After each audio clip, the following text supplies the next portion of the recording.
The executive building of Morrison Manufacturing had been in our family for 37 years. My grandfather built it from a single machine shop into a multi-state operation producing precision components for the aerospace industry. Walking through the lobby, past the portrait of him in his work coveralls, I always felt the weight of that history. Today I felt something different. "You're late," my brother Derek said as I entered the conference room on the third floor. He didn't look up from his tablet, his tailored suit immaculate, his hair perfectly styled in that way that suggested he spent more time on it than I spent on my entire morning routine. "Traffic was bad," I said, taking a seat at the far end of the table. The chair wobbled slightly, a detail nobody had bothered to fix despite my mentioning it at the last family meeting 6 months ago. "We're about to start," my sister Jennifer said, her tone suggesting I should be grateful for the notification. She sat beside our mother at the head of the table, both of them wearing matching designer blazers like some kind of corporate uniform. My mother, Patricia Morrison Reed, looked at me with that expression I'd seen countless times over the past 28 years. The look that said I was there out of obligation, not necessity. The look that reminded me I was adopted, that I wasn't really part of the legacy even though the family name was technically mine. "Now that everyone's here," Mom said, emphasizing the word everyone with just enough edge to make her point clear, "we can discuss the acquisition offer from Tecton Industries." Around the table sat the key players in what my family considered their empire. My stepfather Richard, who'd married into the business 12 years ago and acted like he'd built it himself. My uncle James, my mother's brother, who handled operations. My Aunt Carol, who ran human resources. And of course, Derek and Jennifer, the golden children who'd been groomed for leadership since birth. Then there was me. The outsider they kept around because removing me would look bad. "Tecton has offered $420 million for full acquisition," Derek said, pulling up a presentation on the screen. "The deal includes retention packages for key leadership and a 5-year consulting arrangement for family members." Jennifer leaned forward, her enthusiasm obvious. "This is exactly what we've been waiting for. A major tech firm wants our manufacturing capabilities. We'd be part of something huge. The valuation is strong," my Uncle James added. 20% above market rate for similar manufacturing operations. They're paying a premium for our aerospace certifications and client relationships.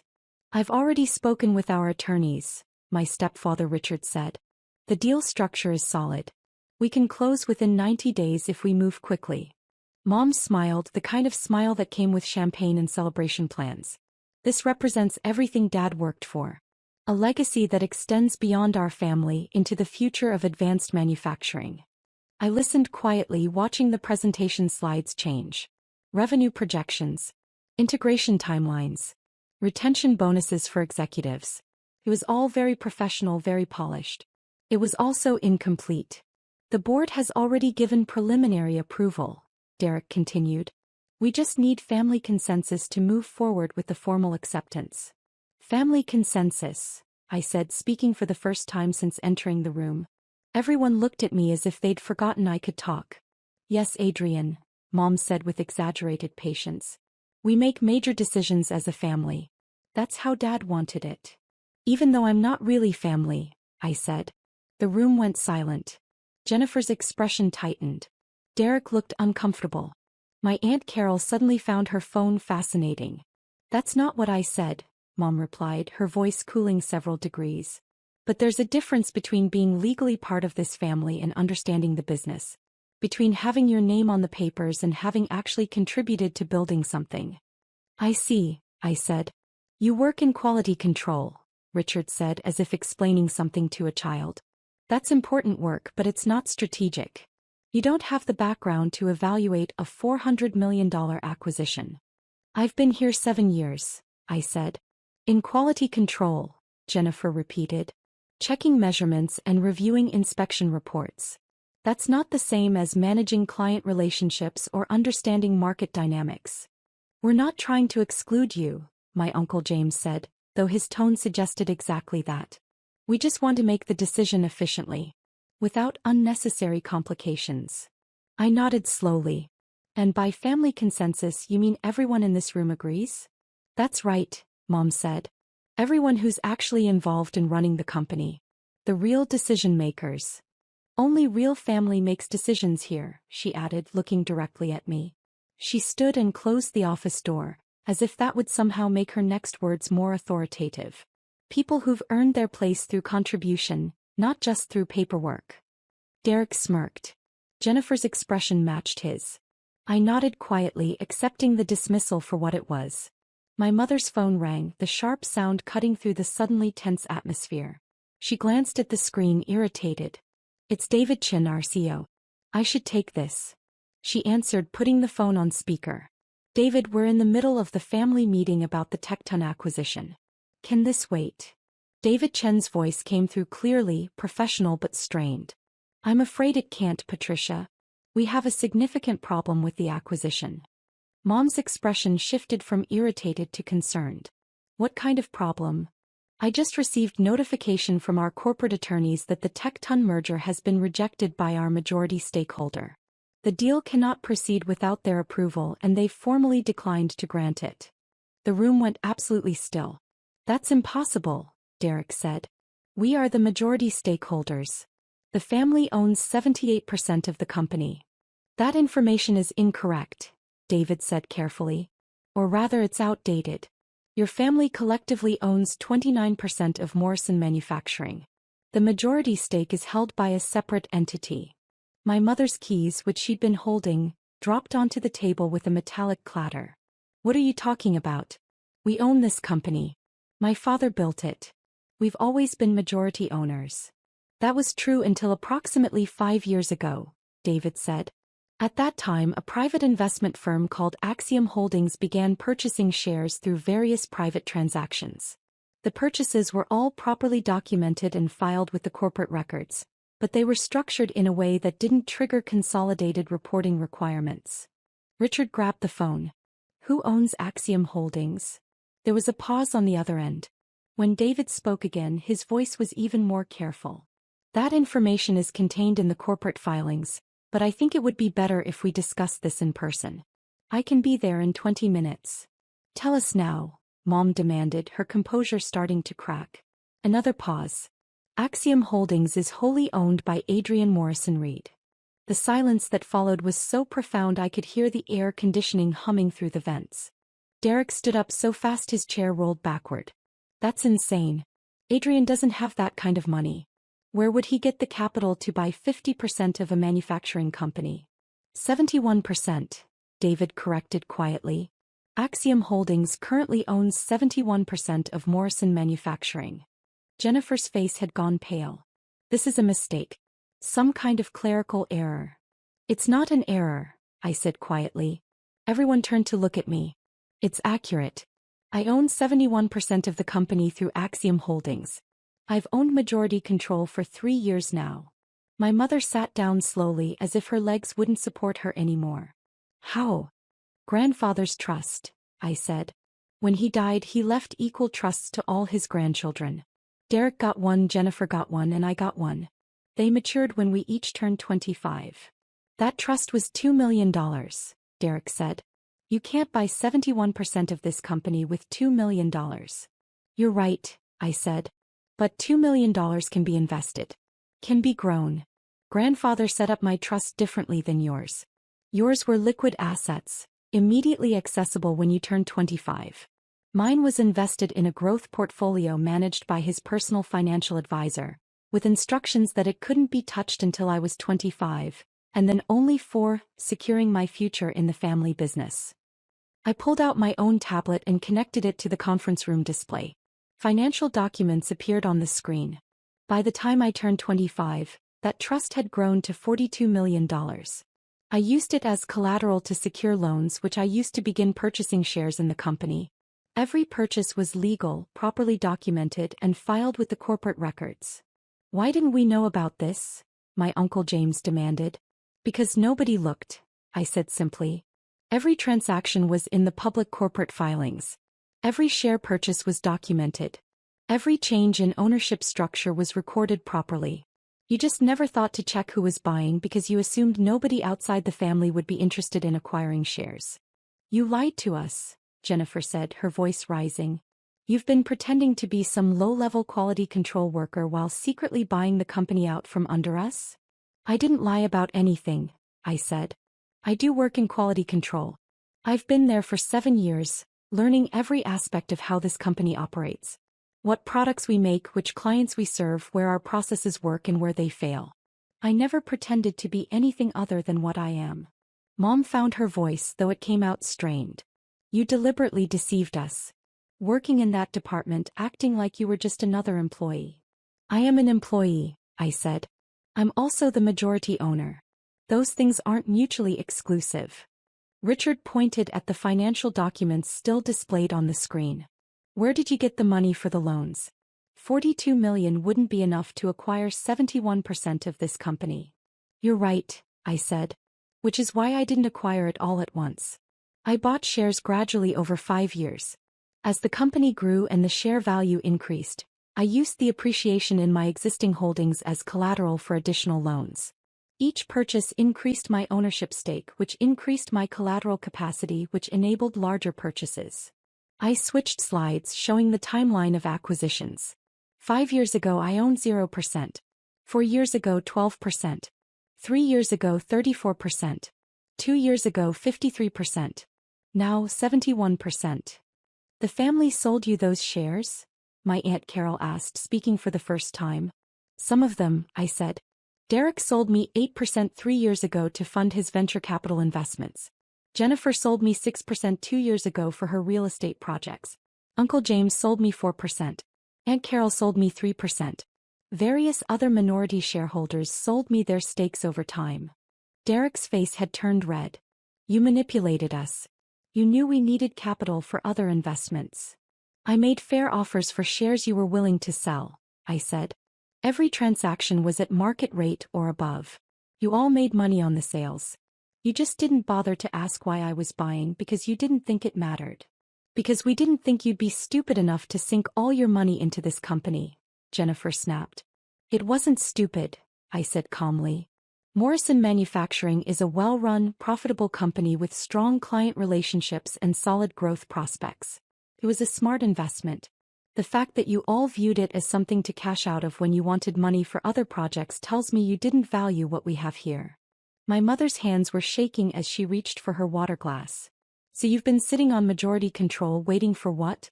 This exact moment? To sabotage a major acquisition. I haven't sabotaged anything, I said. I rejected a merger that wasn't in the company's best interests. $420 million isn't in our best interests? Richard said incredulously. No, I said. It's not. And I can prove it. I changed slides again, showing a detailed analysis. Tecton's offer values us at $420 million. That sounds impressive until you look at the actual numbers. Our annual revenue is $183 million. Our profit margin is 18%, which gives us $33 million in annual profit. At current aerospace industry multiples, we should be valued at least 15 times earnings. That's $495 million. Derek leaned forward. That's only a $75 million difference. Within normal valuation ranges. Except Tecton's offer includes integration costs that we'd be responsible for, I continued. Facility upgrades, system consolidations, workforce adjustments. Those costs total $82 million over the first 3 years, which effectively reduces the purchase price to $338 million. The room had gone quiet again, but this time people were actually paying attention to what I was saying. Furthermore, I said, Tecton's retention packages for key leadership total $42 million over 5 years. But those packages only go to corporate officers, not to working employees. The people who actually make our products, who maintain client relationships, who ensure quality standards, they get nothing except the uncertainty of new ownership. I switched to another slide. Most significantly, Tecton's integration plan calls for consolidating our 3 manufacturing facilities into 2 within 18 months. That means closing the Ohio plant, which employs 347 people. People who've worked for this company for decades in some cases. People who've built their lives around these jobs. My Aunt Carol looked uncomfortable. Corporate consolidation is normal in acquisitions. It's how companies achieve efficiency. It's also how companies destroy the culture and expertise that made them valuable in the first place, I said. Our Ohio facility has the highest quality ratings of all our plants. It has the most experienced workforce. It has the longest client relationships. Closing it would save money on paper while destroying institutional knowledge that took decades to build. You're being sentimental, Mom said, but her voice lacked its earlier certainty. I'm being practical, I said. I've worked in quality control for 7 years. I've visited every facility multiple times. I've talked to the workers on the floor, the supervisors, the technicians. I know which plants are genuinely efficient and which ones just look good on spreadsheets. The Ohio plant is the heart of our operation, and Tecton wants to cut it out because it doesn't fit their geographic strategy. Jennifer crossed her arms. So you're rejecting a $400 million deal because you're worried about a plant closure? That's emotional, not strategic.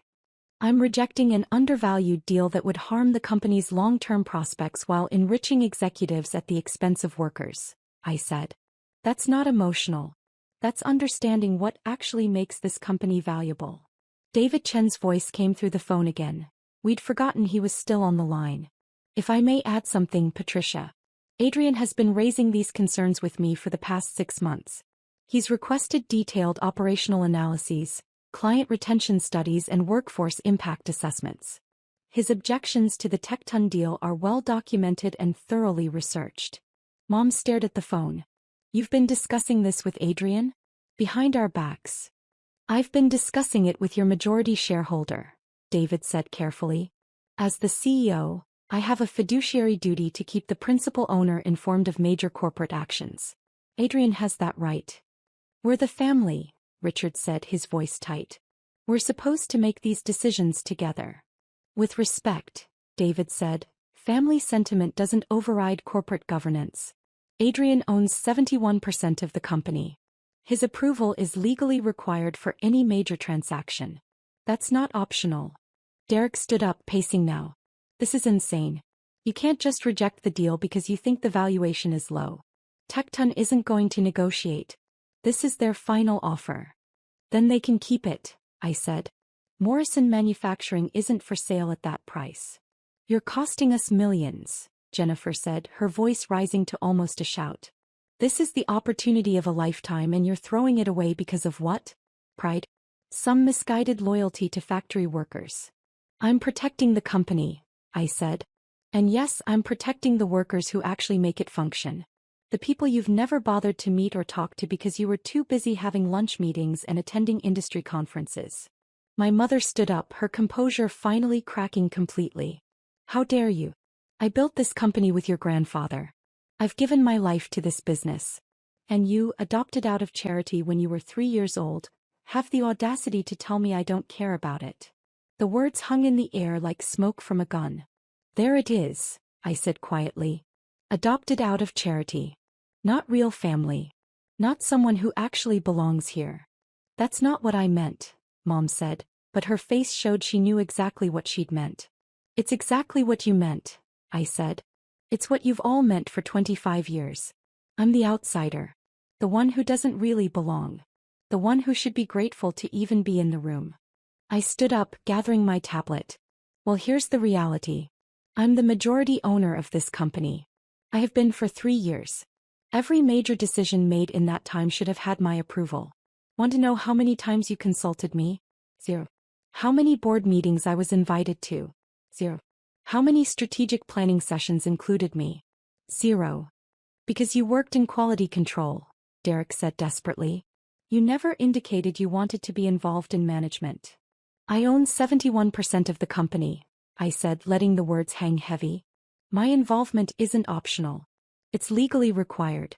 But you all were so convinced I was insignificant that you never bothered to check the corporate ownership records. Never bothered to ask why I was buying shares. Never bothered to wonder if maybe, just maybe, the adopted kid might actually be building something. My Uncle James cleared his throat. What happens now? Now, I said, we're going to restructure how this company is run. David, I need you to schedule a formal board meeting for tomorrow morning. Full board attendance required. Understood, David said through the phone. You can't restructure the board, Richard said. We have voting rights. You have voting rights on your 29% of the shares, I said. I have voting rights on my 71%. The math isn't complicated. Mom sank back into her chair. You're going to take over the company. Push us out. I'm going to ensure the company is run properly, I said. Whether that includes you depends on whether you can accept that I'm actually in charge. That I'm not just the adopted kid you keep around out of obligation. This is because we didn't treat you like family? Jennifer said. You're destroying our legacy out of spite? I'm not destroying anything, I said. I'm protecting the legacy grandfather built. The one he trusted me enough to give me the resources to preserve. He knew exactly what he was doing when he structured my trust differently than yours. He wanted someone who would value the company itself, not just what it could be sold for. I walked toward the door then paused. The board meeting is at 9 a.m. tomorrow. I expect everyone to attend. We'll be discussing management restructuring, operational priorities, and the company's direction going forward. Come prepared to actually listen for once. I left the conference room and walked down the hallway, past the executive offices with their mahogany furniture and expensive art. Past the reception area where Linda had worked for 20 years and always remembered to ask about my day. Past the break room where I'd had lunch with the third shift supervisors and learned more about our operations than a dozen strategic planning meetings could teach. My phone started ringing before I reached the elevator. Mom's number. Then Derek's. Then Jennifer's. I let them all go to voicemail. Instead, I called Marcus Howell, the attorney who'd been helping me structure the Axiom Holdings acquisitions for the past 5 years. He answered on the second ring. Adrian, I assume they found out? David Chin told them on a conference call, I said. It went about as well as expected. Do you need me there for the board meeting tomorrow? Yes, I said. Bring all the corporate governance documents. Articles of incorporation, bylaws, shareholder agreements. I want everything crystal clear. Understood. For what it's worth, you handled this correctly. The Tecton deal was undervalued and the operational impacts would have been severe. Tell that to my family, I said. They're not going to see it that way for a while, Marcus said. But you did the right thing. Your grandfather would be proud. I hung up and stepped into the elevator. My reflection in the polished doors showed a man in work clothes. Jeans, a company polo shirt, safety boots. I looked like exactly what I was. Someone who'd spent 7 years on factory floors learning how things actually worked. But I was also the majority owner of a $183 million a year manufacturing company. Those two things weren't contradictory. They were complementary. The elevator reached the ground floor and I walked out into the lobby. Past grandfather's portrait. He was smiling in the picture, wearing his coveralls, standing in front of the original machine shop. A man who built something real, something lasting. I stopped and looked at the portrait for a long moment. I hope you knew what you were doing, I said quietly. Trusting me with this. My phone buzzed with a text from David Chin. Boardroom reserved for 9 a.m. tomorrow. Full board confirmed attendance. IT has prepared all the corporate records you requested. We'll have them ready by 8 a.m. I texted back. Thank you. See you then. Another text came through, this time from Jennifer. We need to talk about this. You're making a huge mistake. The family built this company. You can't just take it over. I typed a response. The family sold me 71% of the company. I didn't take anything. You gave it to me because you needed money for other investments. Those were your choices, not mine. Her response was immediate. We didn't know you were trying to take control. I wasn't trying to take control, I wrote back. I was investing in the company grandfather built. The fact that you saw that as a threat instead of a commitment tells me everything I need to know about your priorities. I put my phone away and walked out to the parking lot. My truck was parked in the employee section, between Carlos from machining and Jennifer from assembly. Not in the executive spots near the building entrance where Mom's Mercedes and Derek's BMW sat like symbols of status. Tomorrow that would change. Tomorrow I'd park wherever I wanted because I owned the parking lot. I owned the building. I owned the company. But tonight, I drove home to my modest apartment, the one I'd been renting for 7 years while my siblings bought houses and my parents remodeled their estate. The apartment where I'd spent countless evenings reviewing financial statements and corporate records, learning everything I could about the business I was building a stake in. The apartment where I'd planned for exactly this moment. My phone rang again. This time it was my Uncle James. I answered. Adrian, he said, his voice tired. I owe you an apology. I was surprised enough to pause before responding. Go on. I sold you those shares 3 years ago because I needed capital for a real estate investment. I thought I was just liquidating a small part of my holdings to someone who'd overpay for them. I didn't realize you were building a position. I should have asked questions. Would it have changed anything? I asked. He was quiet for a moment. Probably not. But I would have treated you differently if I'd known. These past few years, the way we've excluded you from decisions, the way Patricia talks about you not being real family, I should have said something. Why didn't you? Because it was easier not to, he said honestly. Because challenging Patricia means conflict and I avoided that. I'm sorry. Apology noted, I said. See you at the board meeting tomorrow. Adrian, one more thing. That Ohio plant you mentioned. I've been pushing to keep it open for 2 years. The efficiency studies all show it's our best facility. But Patricia and Derek kept insisting we needed to consolidate for cost savings. Did you tell them the quality data? Multiple times. They didn't want to hear it. They wanted the narrative of streamlining operations for the Tecton deal. Tomorrow we're going to have a very different conversation about operations, I said. One based on actual data instead of what makes for good press releases. After we hung up, I sat in my truck in the apartment parking lot for a long time, thinking about what came next. The board meeting tomorrow would be contentious. Mom would fight the restructuring. Derek and Jennifer would try to find legal challenges. Richard would make threats. But none of it would matter because I held 71% of the voting shares. The math was simple even if the emotions were complicated. My phone buzzed with one more message, this time from David Chin. Tecton just called. He heard their deal was rejected. He's not happy. Be prepared for them to go public with their disappointment. I texted back, let them. Anyone who does their research will see we rejected an undervalued offer. That's good business, not bad judgment.